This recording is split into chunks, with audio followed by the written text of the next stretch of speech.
सो दोस्तों, एक और नया दिन और मैं बलजीत परमार हाजिर हूँ एक नई कहानी, एक नया किस्सा लेकर। आज एक बार फिर बात करेंगे सिद्धू मूसेवाला केस में, क्योंकि एक बहुत बड़ा झटका उस केस की इन्वेस्टिगेशन में लगा है। अभी ट्रायल शुरू नहीं हुई, लेकिन कुछ बड़े आरोपी जिनकी अरेस्ट का बहुत चर्चा हुआ था, उनको इस केस में ज़मानत भी मिल गई और इन्वेस्टिगेशन ने उन्हें बेकसूर भी बता दिया।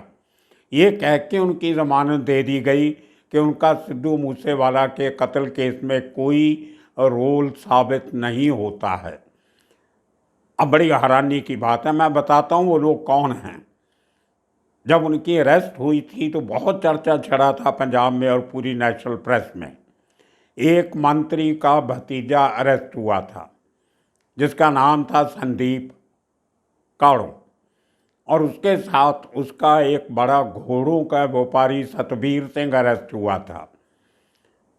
अब ये किस्सा तो आपको मालूम होगा, नहीं मालूम तो आप गूगल पे जाके मंत्री के भतीजे संदीप काड़ो की जो 10 जुलाई से लेके 15 जुलाई तक डिफरेंट न्यूज़पेपर्स में, ट्रिब्यून में, हिंदुस्तान टाइम्स में, इंडियन एक्सप्रेस में, जनसत्ता और हिंदी के और अखबार दैनिक भास्कर, अजीत, पंजाबी ट्रिब्यून और जितने टीवी चैनल हैं पंजाब के और नेशनल, सब में बहुत बड़ी चर्चा चली थी, बहुत टीआरपी बटोरी थी सब ने कि मंत्री का भतीजा मूसेवाला केस में अरेस्ट।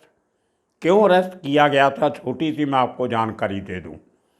मूसेवाले के कत्ल के 10 एक दिन पहले संदीप काड़ो, जो एक ज़माने में पंजाब असेंबली के अकाली दल की पार्टी से ताल्लुक़ रखते हुए स्पीकर भी रहे, उसके पहले मंत्री भी थे।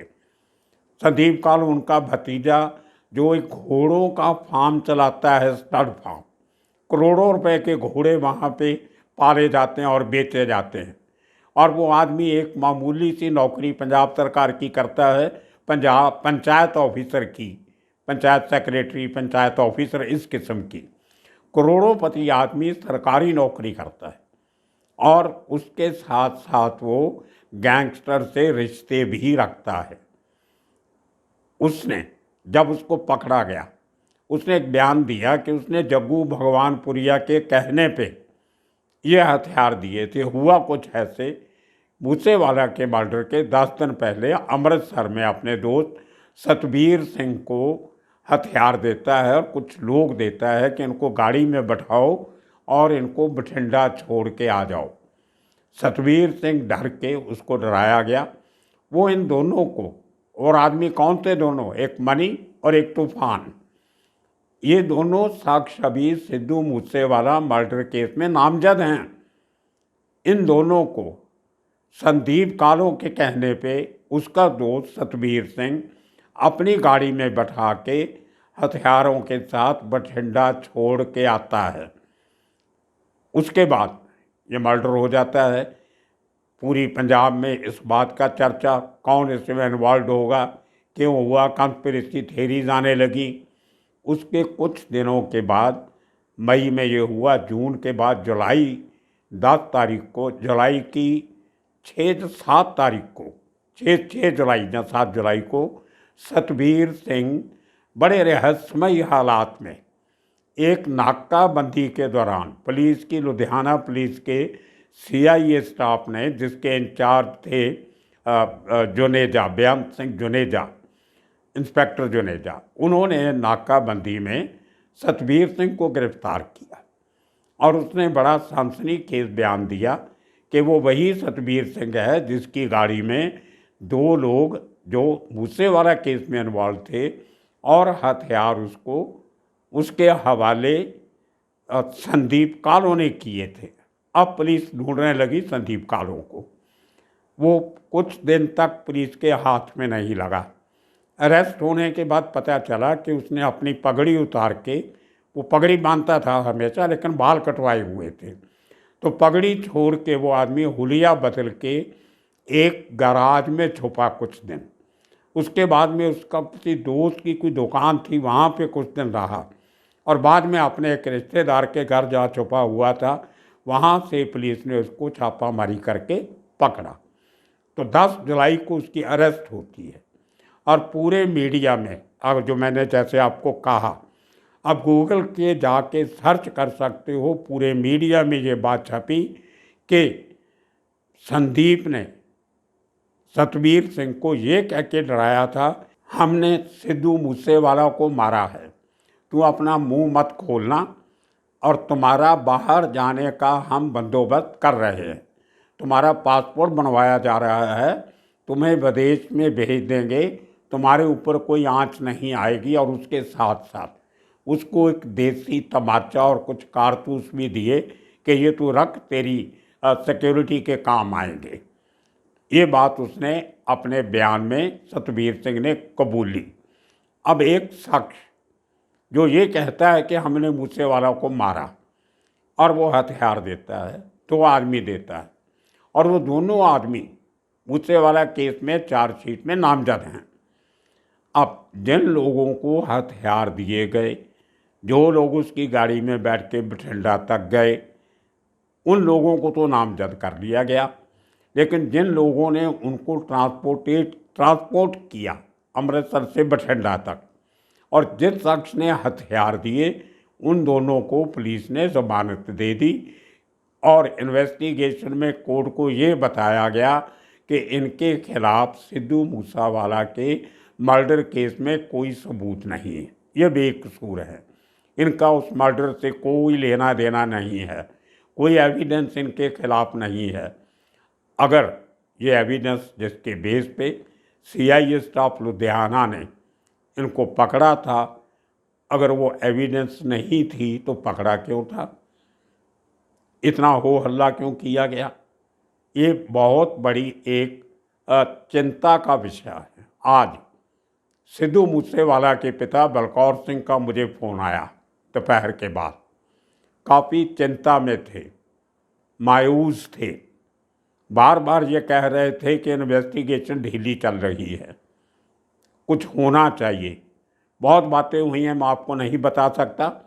कुछ नई स्ट्रैटेजी बनाई जा रही हैं, इस केस को कैसे इसके जो लीगल अंजाम होता है वहाँ तक पहुँचाया जाए, एक किस तरह का एक प्रेशर या एक इंसाफ की मांग कैसे उठाई जाए कि सिद्धू मूसेवाला के केस में पूर्ण इंसाफ हो, टोटल जस्टिस हो।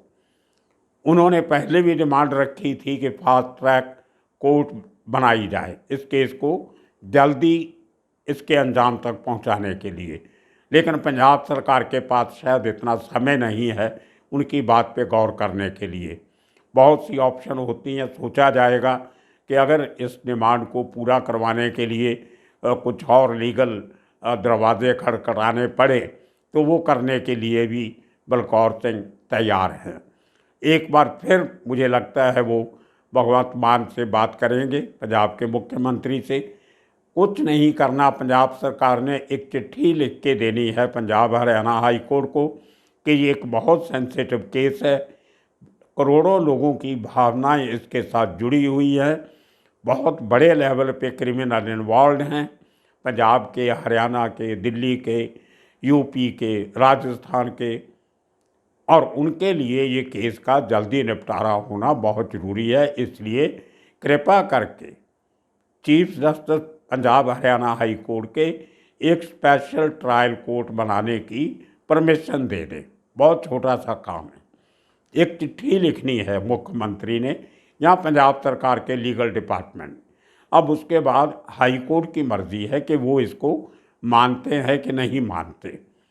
ये काम भी सरकार करने को तैयार नहीं, तो आप इस केस में इंसाफ की तवक्को कैसे कर सकते हो? ये ऐसी बातें नहीं होनी चाहिए। जो बात एक छोटा सा काम है वो सरकार को इमीडिएटली कर देना चाहिए। और इसका जो IO है, इन्वेस्टिगेशन ऑफिसर, वो एक डेडिकेटेड IO होना चाहिए। ये नहीं कि एक IO जो पिछले 3 महीने से काम कर रहा था उसको बदली करके आपने बुढ़लाडा भेज दिया, एक दूसरे ऑफिसर को IO लगा दिया। अब कल को वो कोई डर महसूस करेगा, कोताही करेगा, उसको निकाल दोगे, दूसरा लगाओगे। तो पूरे का पूरा केस जिस इन्वेस्टिगेशन ऑफिसर में आने वाले दिनों में ट्रायल के दौरान कोर्ट में पेश करना है, उसको आप बदलते रहोगे तो केस कैसे चलेगा। और भी बहुत सारी बातें हैं जो मैं आज आपको नहीं बताना चाहता। हम फिर भी बात करेंगे, कुछ एक स्ट्रेटजी बनाएंगे, कोशिश करेंगे कि इस केस को जल्दी इसके हल तक ले जाया जा सके। लेकिन जो कोताहियाँ, जो कमियां पेशियां पुलिस के इन्वेस्टिगेशन में नज़र आ रही है वो काफ़ी निराशाजनक हैं। अभी तक आपको मालूम होगा 1 महीने के ऊपर का समय हो गया है जो अटारी में 2 लोगों का एनकाउंटर हुआ और 2 लोग मारे गए। उस पूरे हादसे की फॉरेंसिक रिपोर्ट अभी तक नहीं आई है। जो हथियार दिल्ली पुलिस ने या हरियाणा पुलिस ने उन गैंगस्टर से पकड़े जिनका इस केस से लेना देना था, उन हथियारों का ताबा अभी तक पंजाब पुलिस को नहीं मिला है। कितनी हैरानी की बात है, जो हथियार पुलिस ने पकड़े हुए हैं, दिल्ली ने और हरियाणा पुलिस ने, उनका ताबा, वो हथियार अभी तक पंजाब पुलिस को नहीं सौंपे गए हैं या पंजाब पुलिस ला नहीं सकी उनको अभी तक। तो इतनी देरियां क्यों हो रही हैं? कहीं ना कहीं इन्वेस्टिगेशन अभी ठंडी पड़ गई लगती है कि चार्जशीट कर दिया, मामला ख़त्म, अभी हमारा काम ख़त्म हो गया, अभी कोर्ट का काम शुरू होगा, अब वहाँ पे वकीलों की बहस होगी, जितने आरोपी हैं उतने वकील होंगे। अभी तक 30 के करीब आरोपी हैं तो 30 वकील खड़े होंगे एक कोर्ट में। हर वकील अपने मुवक्किल की बात करेगा कि इसका कोई कसूर नहीं है, ऐसे फंसाया गया, ये वो, ये बहानेबाजी। जैसे मुंबई के बॉम्ब ब्लास्ट केस में 1.5 साल तक चलती रही थी, ट्रायल शुरू नहीं हो रही थी। कमाल की बात है। तो ट्रायल शुरू होना बहुत ज़रूरी है। जब तक ट्रायल शुरू नहीं होगा, केस कमिट नहीं होगा और आगे बढ़ेगा नहीं। तो ये बहुत सी परेशानियां हैं जिनसे सिद्धू मूसेवाला के पिता बलकौर सिंह काफ़ी परेशान लग रहे थे और उनकी परेशानी बहुत जायज़ है। उनका तो सब कुछ लुट गया, अब बचा है उनके पास तो एक इंसाफ। अगर वो भी लुट जाएगा तो लोगों का यकीन ऊपर वाले से भी और अदालतों से भी टूटता हुआ नज़र आएगा। तो ये बात नहीं होनी चाहिए। इतने बड़े केस में जो लगता था कोई पॉलिटिकल एंगल, वो सफ़ेद पोश लोग कभी तो सामने आएंगे, लेकिन ऐसा कुछ नहीं हो रहा। अभी तक ये भी क्लियर नहीं हो सका कि वो लोग सिद्धू मूसेवाला के घर से निकलने की जो इंतज़ार कर रहे थे वो कितने घंटों से कर रहे थे। क्या 4 दिन से वहाँ बैठे थे या 2 घंटे पहले आए थे तो कहाँ थे? उनको किसने बुलाया कि आ जाइए, सिद्धू मूसेवाला घर से निकल पड़ा है? ऐसे तो नहीं हो सकता कि आदमी वहीं पे थे, जैसे ही सिद्धू घर से निकला उसकी गाड़ी के पीछे लग गए और जवार के गांव में जाके उसको गोलियां मार दी। बहुत सारे मिसिंग लिंक्स हैं अभी तक। कौन वो शख्स था जिसने सिद्धू मूसेवाला के घर से निकलने की इन्फॉर्मेशन किलर्स को दी, और जिनको इन्फॉर्मेशन दी वो कहाँ बैठे थे, घर से कितनी दूर थे? 5 किलोमीटर दूर, 10 किलोमीटर दूर, 20 किलोमीटर दूर? किस तरीके से इतने लोगों से आपस में तालमेल हुआ? 3 गाड़ियां इस्तेमाल होती हैं, 8 लोग उसमें, 9 लोग होते हैं, ड्राइवर होते हैं, गोलियां चलाने वाले, सबसे राब्ता रखा गया होगा। कहाँ छिप के बैठे थे और किसने उनको शेल्टर दी थी? किसके घर में बैठे थे, किसकी दुकान में बैठे थे, किसके ढाबे पे बैठे थे, किसके होटल में रुके थे? इन बातों का खुलासा अभी तक पुलिस नहीं कर रही है। शायद इन्वेस्टिगेशन नहीं की होगी। और ये संदीप कालों और सतबीर सिंह की रिहाई की बात भी किसी मीडिया ने नहीं दी। मतलब जब तक आपको ज़रूरत थी आप टीआरपी के लिए बढ़ा चढ़ा के बातें करते हैं, और जब वो आदमी इतने बड़े केस में शरेआम जमानत पे बाहर चले जाते हैं और सीआईए स्टाफ ये कह देता है कि इनका केस से, सिद्धू केस से को लेने देना नहीं, वो खबर कहीं नहीं छपती।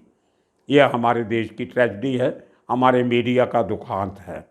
तो ऐसी बातों से हमें बचना पड़ेगा।